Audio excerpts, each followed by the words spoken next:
오늘 본문은 주님께서 베푸시는 우리가 잘 알려진 세족시이죠.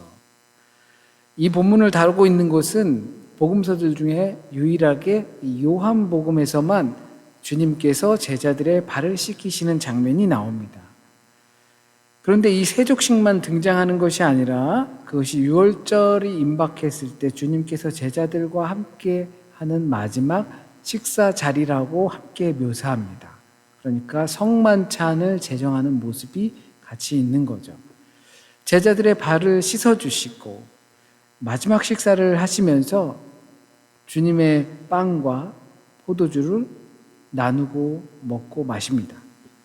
요한복음의 이 장면을 보면서 세족식에 대한 기본적으로 갖고 있었던 상투적인 느낌을 내가 갖고 있었구나라는 것을 깨닫게 됩니다.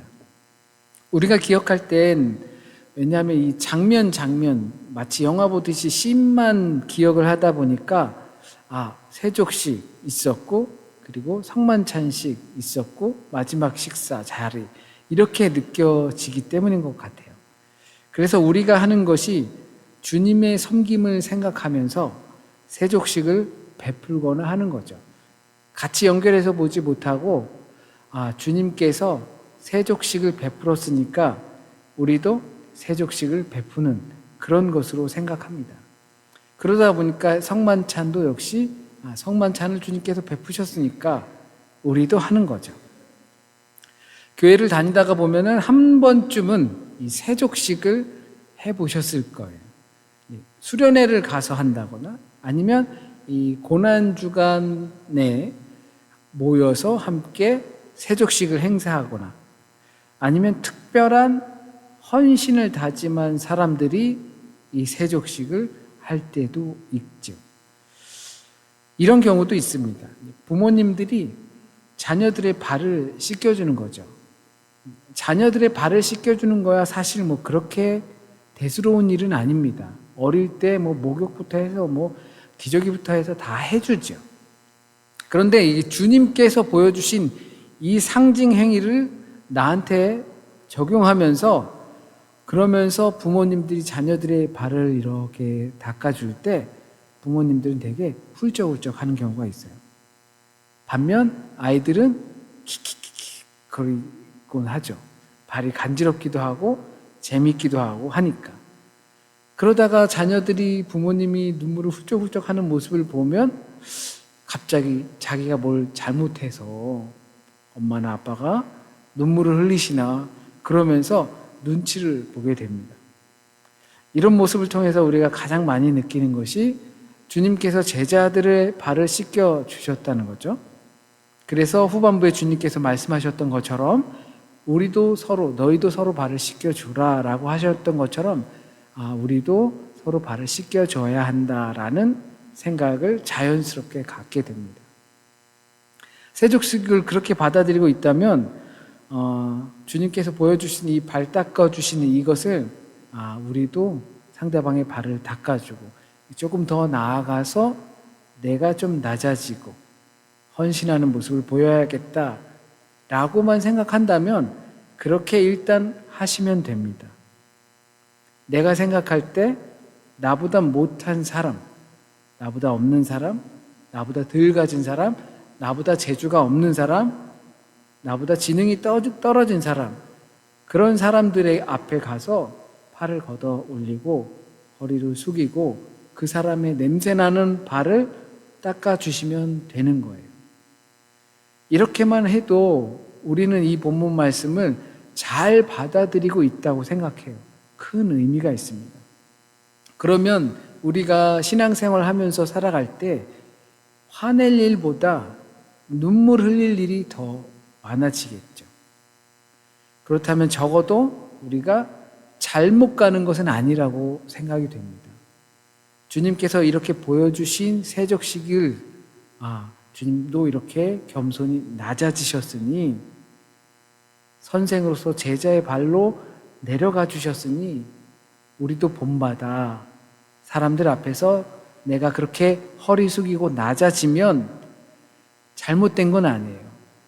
적어도 잘못 가는 것은 아니란 말이죠. 하지만 이 본문만 집중해서 보면 단순한 헌신의 모습을 보기는 쉽지가 않습니다. 나보다 낮은 사람 또는 미천한 사람의 발을 주님께서 씻겨주셨듯이 우리도 양보하면서 이해하면서 섬김과 헌신의 모습을 해야 한다는 것을 볼 수는 있지만 그것이 주 메인 포인트가 아니라는 거예요. 왜 주님께서 제자들의 발을 씻겨주시는 이 상징 행위를 하셨는지 요한의 설명을 읽으면 더더욱 그렇습니다. 끝까지 사랑하셨기 때문이다라고 말씀하십니다. 고통의 순간이 다가올 때 우리는 회피하고 싶은 마음이 생겨요. 어려운 일, 힘든 일이 내 앞에 딱 있으면 어떤 사람들은 그냥 내가 피한다고 없어지는 것도 아닌데 당차게 맞서고 가는 사람들도 있겠지만 힘든 일이 생기면 안 보고 싶은 게 많아요. 피하고 싶고 그리고 미루고 싶은 일들이 대부분의 아마 사람들이 그럴 수 있을 거라고 생각합니다. 주님의 모습이 바로 그 장면이에요. 회피하지 않으셨어요. 주님께서 잡혀가실 날이 다가옴을 본인이 알고 계셨어요. 그 말은 고통의 순간이 자기에게 찾아오고 있다는 것을 아는 거예요. 그럴 때 주님께서는 끝까지 사랑하셨어요. 회피하지 않으셨다라는 거예요. 어쩌다 한번, 가끔가다 한번, 기회 있을 때 한번 가서 섬기고 헌신하고 봉사하는 그 모습을 말씀하시는 것이 아니라 주님께서는 그 길을 회피하지 않으셨다는 것을 보여주고 싶은 거예요. 요한은. 그래서 어떤 이들은 이 주님께서 발을 씻어주는 이 모습을 예배라고 말을 하기도 합니다. 이것이 예배의 본 모습이다. 예배가 독일어로 뭔지 잘 아시죠? 고테스딘스트예요. 하나님의 일, 하나님의 봉사, 하나님의 섬김이에요. 예배는 하나님의 섬김이에요. 고대 예배는 기본적으로 신께 제물을 갖다 바쳤어요. 그래서 소를 죽여서 바치거나 염소를 죽여서 바치거나 비둘기를 죽여서 바치거나 했던 거예요. 이 장면을 우리는 되게 이상하게 생각해야 돼요. 왜 우리가 나가서 채집한 물고기나 아니면 독수리나 아니면 늑대나 사자를 갖다가 주님께 바치는 것이 아니라 우리가 집에서 우리의 생활에 너무나 필요한 것들인데 그것을 죽여서 바쳐야 하는가? 여러 가지 이유가 있겠지만 무엇보다 우리 자신에게 너무나 소중한 것이라는 거예요. 농경 시대에 소가 없으면 이 소는 거의 집이라고 봐도 되겠죠. 그리고 양 정도 되면 자동차 좀 되겠죠. 이런 것들을 갖다 바치는 거예요. 왜냐하면 우리가 살아가는 삶에 있어서 그 시대에 있어서 너무나 필요한 것이에요. 너무나 소중한 것이에요. 그런데 그것을 하나님 앞에 바치는 겁니다. 아브라함이 그랬듯이. 이렇게 제물을 드리고 나면 그거를 화목제로 드려서 같이 나눠 먹어요. 공동체에 모인 사람들이. 그리고 번제를 드리게 되면 그걸 다 태워서 향기를 하나님께서 흠향하신다라고 말을 합니다. 그 태운 연기를 하나님께서 받으시는 거죠. 그렇기 때문에 우리는 하나님께 예배를 드린다라는 표현이 나오는 거예요. 내 봉사와 섬김, 더 크게는 헌신, 드려짐, 바쳐짐, 그것을 하나님께서 받으시는 거예요. 이런 세계관 속에서 주님은 늘 말씀해 오셨어요. 이들은 여태까지 다 드리는 예배를 했어요. 매주도 아니고 어떨 때 한 번씩 이렇게 드리는 예배를 했어요. 자기에게 나름대로 소중한 가축들을 바치면서 드리는 예배를 했어요. 그런데 주님은 이렇게 말씀하십니다. 나는 섬김을 받으러 온 것이 아니라 섬기러 왔다. 이것도 봉사의 의미가 아니죠. 봉사의 의미가 있어요. 그것을 그렇게 알고 있으면 우리도 주님의 말씀을 따라서 내가 섬김을 받으려 하지 말고 섬기면 되는 거예요. 하지만 주님은 내가 섬김을 받으러 온 것이 아니라 섬기러 왔다라고 하는 표현은 주님의 길은 이 발 닦는 일, 마지막까지도 피하지 않고 끝까지 사랑하는 일이라는 것을 말씀해 줍니다. 그래서 이것을 하나님의 섬김, 곧 예배라고 말을 하게 되는 거예요. 물론 우리의 헌신을 드리는 예배도 있습니다. 그러나 예배의 요소 중에 가장 중요한 것이 하나님의 섬김이에요. 이 예배의 장소에서 하나님께서 우리를 위해 허리를 굽혀 발을 씻으시는 일을 하고 계신다는 거예요. 지금 이곳에서 마치 우리가 하나님께 예배를 찬양을 올려드리고 봉사하고 또 교제에 그것도 헌신하고 하는 것 같지만 하나님께서 지금 우리에게 오셔서 지금 우리 발 앞에 무릎 꿇으시고 허리를 동여매시고 팔 걷으시고 지금 우리의 발을 닦고 계신 섬김이 있는 자리가 예배라는 겁니다. 주님께서 이곳에 오셔서 친히 우리의 손을 잡아주시고 또 발을 잡아주시고 우리를 씻어주고 계심을 믿으시길 바랍니다.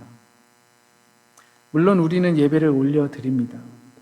정말 정성스럽게 올리고 싶어 합니다. 그래서 베드로 같은 마음이 생겨요. 주님께서 내 발 앞에서 무릎 꿇으셔서 팔 걷어붙이시고 수건 동이시고 발을 닦으시려고 하는데 그것을 캐치한 나는 베드로 같은 마음이 생겨요. 주님께서 어떻게 제 발을 닦으십니까? 선생님인데, 주님이신데, 주인이신데 자리가 바뀌어도 한참 바뀌었죠. 그러실 수 없습니다. 허락할 수 없습니다. 주님께서 어떻게 제 발을 닦으십니까? 제가 주님의 발을 닦아 드리겠습니다. 베드로는 여러 차례 오늘처럼 주님의 사역을 가로막으려고 하는 용기를 서슴지 않고 내뱉었어요. 그런데 충분히 이해가 되죠. 그들의 통념 속에서 적어도 선생이 종들도 하고 싶지 않는 일을 아무리 섬기러 오셨다고 하더라도 제자들의 발을 씻는다는 것은 받아들이기 매우 어려운 일이었어요.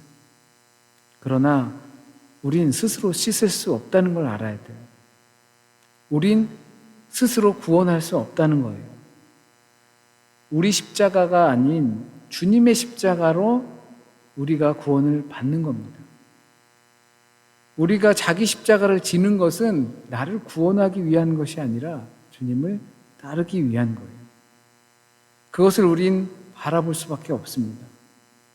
오늘 이 예배 속에서도 주님께서 우리의 발을 씻어주고 계시는 것을 보고 있습니다. 우리는 여기 주님께서 십자가의 피로 나의 발을 씻어주러 오셨다는 사실을 경험해야 합니다. 주님께서는 이 일을 위해 자신이 오셨다는 표현, 이렇게 하신 표현은 네가 정녕 그렇다면 나랑은 상관이 없는 사람이 되는 거다라고 말씀하셔요. 그의 베드로는 더 깊이 상관 있는 사람이 되고 싶어서 마음은 참 갸륵해요. 그래서 손도 닦아주시고 머리도 닦아주시고 그냥 다 닦아주세요 라고 합니다. 하지만 주님께서는 베드로에게 이렇게 말씀하셔요. 이미 목욕을 했으니 발만 씻으면 된다. 이 멘트 하나가 정말 감격스럽지 않으신가요? 이미 목욕을 했대요.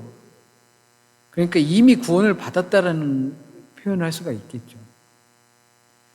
그래서 우린 이미 구원받은 사람들은 매일의 죄를 회개해야 한다는 것으로 받아들일 수가 있어요. 이미 목욕을 했으니까 맨날 돌아다니느라 발은 더러워지잖아. 그러니까 와서 발만 닦으면 돼. 우리는 이미 예수를 믿음으로 구원을 받았잖아. 그러나 세상 속에 살아가면서 발이 더러워졌잖아. 그러니까 매일의 회개는 필요한 거야 라고 이해할 수가 있어요. 또 때로는 실제로 우리의 삶이 그렇기도 하고요. 그렇게 생각하면 그렇게 매일매일 내가 그렇게 더러워진 발을 하나님 앞에 내놓고 하나님께서 씻어주시기를 간구하며 회개 기도하는 것도 정말 필요하죠. 그런데 주님께서 이미 베드로에게 목욕을 했다고 하셨어요. 우리가 볼 때 베드로가 이 목욕한 사람처럼 보이나요? 정말 부족하게 짝이 없고 서투르고 막 이렇게 성질만 급해가지고 막 그런 모습들이 곳곳에서 나타나잖아요. 그래서 오늘도 주님 목욕을 아예 그냥 물을 다 부어주시고 막 깨끗이 닦아주세요. 그렇게 나오는 그에게 주님께서 너는 이미 목욕을 했다. 이 사실을 간과하면 안 될 것 같아요. 먼저는 내 발을 씻는 것이 아니라 주님께서 하신 말씀이에요. 너는 이미 목욕을 했다. 하나님의 섬김을 믿음으로 말미암아 우리는 이미 구원을 받았습니다. 이 너무나 당연한 사실을 망각하지 말아야 합니다. 당연히 우리의 더러워진 발을 보면서 이게 문제될 거 없어. 한 번 구원은 영원한 구원이니까. 우리는 이미 목욕을 했으니까 발 이까지 건 그렇게 중요한 게 아니야 라고 생각하라는 것이 아니라 발을 씻기 전에 맨날 발만 닦지 말고 내가 목욕을 했다는 사실, 그렇게 우리를 바라보고 계시다는 그 주님의 마음을 먼저 생각했으면 하는 거예요. 우리는 발에 초점을 맞춰 발이 또 더러워졌어 하고 막 닦고 손이 더러워졌어 계속 그 부분을 생각하지만 주님께서는 우리에게 말씀해 주셨어요. 이와 같이 이미 너희는 목욕을 했다. 그것을 생각하고 우리가 발을 닦고 매일의 회개를 하나님께 드릴 때 우리의 상태는 완전 다른 상태라고 저는 생각합니다. 그래서 우리가 베드로처럼 서투른 모습으로 나올 때 주님께서 하신 이 말씀을 잊지 않았으면 좋겠어요. 성호야, 너는 이미 목욕을 한 사람이야. 그런데 여기서 베드로가 하도 나대는 바람에 밀린 사람이 있어요. 바로 예수를 팔아넘길 가룟 유다입니다. 요한은 이것을 표현하길 주님께서 다 알고 계셨다고 그랬어요. 이미 유다가 어떻게 할지 다 알고 계셨다. 유다 복음서라는 그 위경이 있는데 그 위경 속에서는 유다의 독백이 나와요. 그때 주님께서 나에게 오셔서 어서 가서 네가 해야 할 일을 행하라. 유다를 약간 긍정적으로 보는 거죠. 자기가 악역을 맡은 것이다. 이렇게 마귀에 씌운 게 아니라 악역을 맡은 것이다. 이렇게 표현하는 거죠. 그런데 그 자리에 주님께서 발을 씻어주시는 그 자리에 유다도 있었다 없었다? 유다도 그 자리에 있었어요. 그래서 11절 말씀에 이제 유다를 비롯해서 다 너희는 이미 다 목욕을 했지만 다 그런 건 아니다. 안 그런 사람도 있다. 유다를 통해서 하시는 말씀이다라고 하죠. 그렇다고 해서 주님께서 유다의 발을 씻어주셨다 안 씻어주셨다? 나오진 않았지만 주님께서 씻어주셨겠죠. 한 사람도 빼놓지 않고 씻어주셨겠죠. 굉장히 이렇게 가슴이 아파요. 알지만 씻어주시는 거예요. 알고도 속아주는 부모 마음이랑 비슷한 거죠. 이 오늘 본문을 통해서 사실 어떤 결론을 내릴 수는 없는 것 같아요. 마침 오늘 또 성만찬이라서 결론은 버킹엄이 아니라 결론은 성만찬이죠. 주님께서 우리의 발을 씻어 주셨다라고 하는 것은 주님께서 끝까지 주님께 맡겨진 그 길을 이렇게 외면하지 않으시고 우리를 끝까지 사랑하여 주셨고 한 사람도 빠짐없이 사랑하여 주셨다는 사실입니다. 그 사람이 뭐가 부족하고 그것을 떠나서 한 사람도 빠짐없이 자신의 십자가의 보혈의 피로 우리의 발을 씻어주셨다. 우리가 매일 드리는 예배 가운데서도 우리의 생활 속에서 내 발밑에 꿇어 앉으셔서 동이시고 내 발을 주님의 십자가의 피로 닦아주고 계신다 라는 것을 이 끝까지 사랑으로 저와 여러분이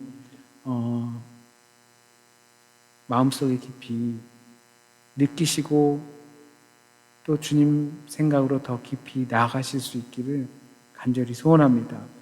우리 같이 찬양 드립니다.